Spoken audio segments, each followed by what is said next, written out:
بسم اللہ الرحمن الرحیم۔ معزز سامعین گرامی قدر، کفار کے مذہبی تہواروں کی جو شرعی حیثیت ہے اس حوالے سے چند گزارشات کو آپ کے سامنے رکھنا ہے، اور لمحہ فکریہ یہ ہے کہ بعض عناصر معاشرے میں ایسے بھی موجود ہیں جو عیسائیوں اور یہودیوں کو کہتے ہیں یہ کافر ہی نہیں، نعوذ باللہ۔ اللہ رب العزت کہہ رہا ہے لقد کفر الذین قالوا ان اللہ هو المسیح ابن مریم۔ اللہ رب العزت نے کہا جس نے کہا عیسیٰ اللہ ہیں وہ کافر ہے، اور لقد کفر الذین قالوا ان اللہ ثالث ثلاثہ، وہ بھی کافر ہیں جنہوں نے کہا تین کا تیسرا۔ اور پھر اللہ رب العزت نے عیسائیوں کے کفر کو خود بیان کرتے ہوئے کہا کہ یہ اتنی خطرناک اور عظیم بات ہے کہ زمین پھٹ جائے، آسمان گر جائے، پہاڑ ریزہ ریزہ ہو جائیں اس بات کے اوپر جو تم کہتے ہو کہ اللہ رب العزت نے بیٹا جنا۔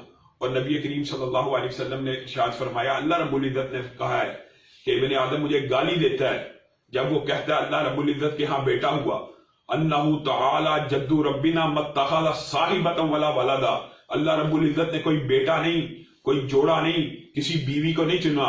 قل هو اللہ احد اللہ الصمد لم یلد ولم یولد ولم یکن لہ کفوا احد۔ سب کو معلوم ہے نہ اللہ تعالیٰ کسی سے پیدا ہوئے نہ اللہ کی کوئی اولاد ہوئی۔ انہوں نے اللہ رب العزت کے بیٹے کو کہا کہ آج پیدا ہوئے۔ آج مسلمانوں کے لیے سب سے بڑا لمحہ فکریہ یہ ہے کہ آج ہماری غیرت، حمیت، شرم، حیا کہاں پہ ہے؟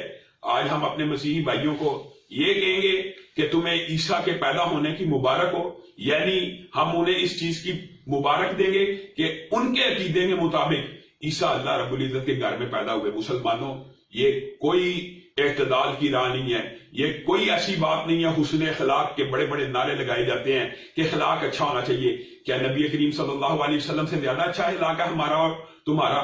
نبی کریم صلی اللہ علیہ وسلم نے کبھی کفار کو ان کے مذہبی تہواروں پہ مبارکباد دی؟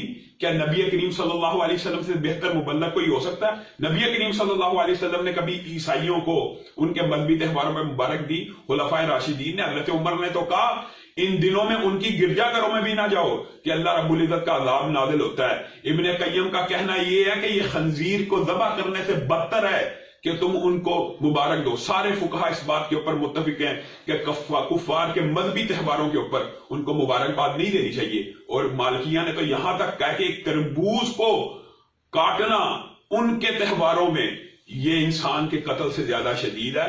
اور بھی اس قسم کے اقوال موجود ہیں۔ تو آج مسلمان بھائیوں کے سامنے یہ درخواست ہے کہ حسن معاملہ، تعامل، اچھی طرح معاشرے میں رہنا، اس کے لیے پورا سال موجود ہے، لیکن کسی کے مذہبی تہوار میں شرکت کر